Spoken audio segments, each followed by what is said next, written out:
May gabi Mga igsoon, kung atong i-analyze ang giingon sa atong Ginoo diri sa ebanghelyo karong adlaw, mao ni ang buot niyang ipasabot. Kung kinahanglan tang musinati og mga butang nga labaw sa balaod or supak sa balaod, pero mas makatabang nato nga mulambo ta, then ato nang sination. Diri mangod sa ebanghelyo, ang mga apostoles gigutom. Sa ilang paglabay, nangutlo silag uhay aron kanon. Sus kay bawal man di ay mutrabaho or mangusog panahon sa adlawng igpapahulay. Maunang niingon dayon ang mga Pariseo nga nakasala sila sa Dios. Kay nitrabaho sila sa adlaw nga igpapahulay.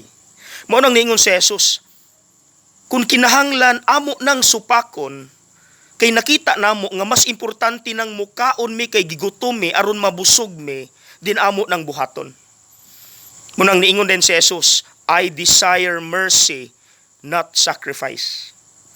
Ganiyang udto giimbitar ko og paniudto sa usa ka magtiayon nga nagsaulog sa ilang 44 years sa kaminyoon.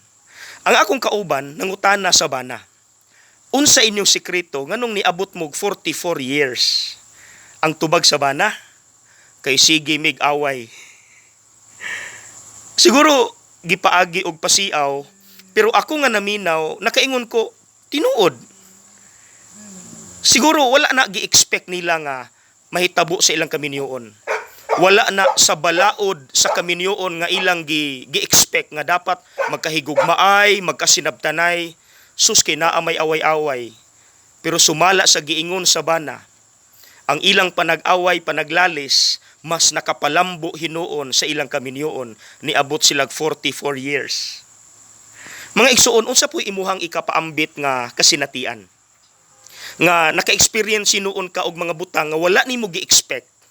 Kay wala lagi maapil sa imong balaod nga imong gi-expect, pero mas nakatabang hinuon nimo. Kung ako inyong pangutan-on, ang akong pagkadisgrasya atong 2017 nga nabali akong duha ka kamot ug naguba ni akong nawong, wala pud na sa balaod sa pagkapari nga akong gi-expect. Kinsay ganahan madisgrasya, di ba wala? Pero tungod sa akong pagkadisgrasya, mas nilambo ang akong pagtuo sa Dios, nilalom ang akong pagtan-aw sa akong pagkapari. Unsa pud imong istorya diha, igsoon? Okay? God bless.